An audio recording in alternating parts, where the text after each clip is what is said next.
Bonjour à toi chers spectateurs, on recommence la même chose, analysons la séquence d'un film et aujourd'hui penchons-nous sur une séquence du film Gravity, le chef-d'œuvre ultime de Alfonso Cuarón, reconnu par tous avec 7 Oscars à la clé et un énorme pari technique en perspective surtout.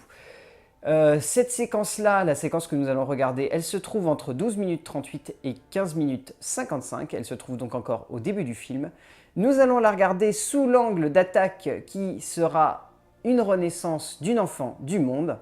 Titre un petit peu bateau, mais qui veut dire bien plus qu'il n'y paraît. La séquence arrive donc juste après que Ryan Stone se soit retrouvé éjecté de la navette Discovery et elle va dériver dans l'espace, perdant contact avec Matt Kowalski et avec Houston. Donc, cette séquence-là, on va d'abord regarder au niveau de la réalisation, puis au niveau de l'écriture, comment elle est conçue.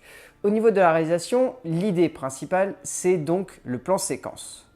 À l'image de tout le film en fait. Le plan séquence, ici, dans sa forme la plus brute, c'est-à-dire celle qui est émotionnelle et sensorielle. À l'origine du cinéma, le plan séquence était une nécessité, c'était même une obligation, on ne pouvait pas faire grand-chose d'autre, et donc on était obligé de découper son action uniquement dans un cadre fixe qui ne pouvait pas bouger, et on laissait la caméra tourner. Ce n'est que tardivement, vers 1905, qu'on a découvert l'importance du plan séquence et la nécessité qu'il pouvait avoir au niveau de la création cinématographique. Le plan séquence ici présent est à l'image d'un long métrage qui joue sur la tension dans un cadre qui n'est pas coupé par le montage ou peu. À peu près 125 coupes de montage. Pour un blockbuster, c'est relativement peu. Normalement, un film est monté avec à peu près 3000 coupes de montage. Immersion et sensation sont donc les mots maîtres dans cette séquence, que l'on peut définir comme une fantastique plongée dans l'esprit de Ryan.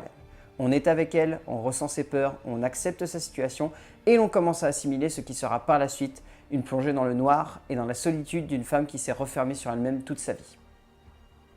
Ce plan séquence nous amène réellement dans l'esprit de Ryan Stone, au sens propre où il ne fait pas que simplement épouser ses émotions et son ressenti. Il va littéralement épouser son regard, on va aller se loger à travers la caméra derrière les yeux de Ryan Stone pour ressentir toutes les peurs, toutes les angoisses et toute l'immensité du vide qui l'entoure, pour finalement ensuite, à travers un jeu subtil de caméra, nous faire sortir de son regard, puis sortir du casque, pour nous faire découvrir l'immensité du vide et la puissance qu'il génère au sein même de l'esprit de Ryan.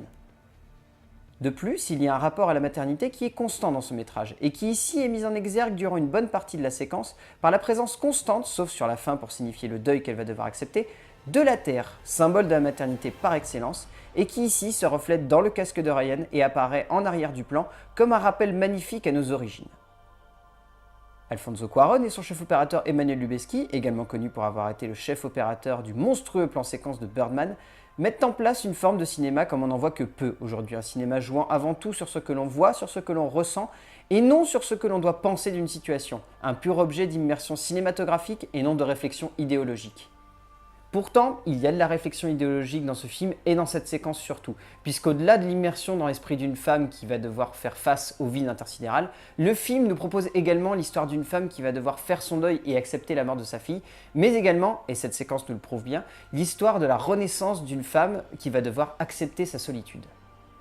Ici, Stone renaît. Stone s'arrête de respirer pendant quelques secondes, puis revit, comme si elle mourrait pour mieux renaître tel un phénix. Cette séquence est la démonstration magnifique du parcours d'une femme qui va devoir accepter la mort pour mieux embrasser la vie.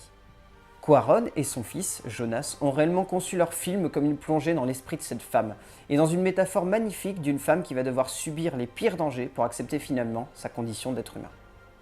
Donc voilà, vous l'aurez compris, Gravity est bien plus qu'un simple pari technique, c'est un film qui recherche vraiment à immerger le spectateur dans un récit profond, à faire ressentir toutes les émotions de son personnage central et tout simplement à nous faire réfléchir sur notre idéologie propre, celle d'avancer et non de reculer en repensant au passé.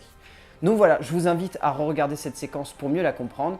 Dans tous les cas, on se retrouve très prochainement pour une nouvelle analyse et d'ici là, gardez les yeux bien ouverts et essayez de voir un petit peu plus que simplement ce que l'on essaye de vous montrer au cinéma.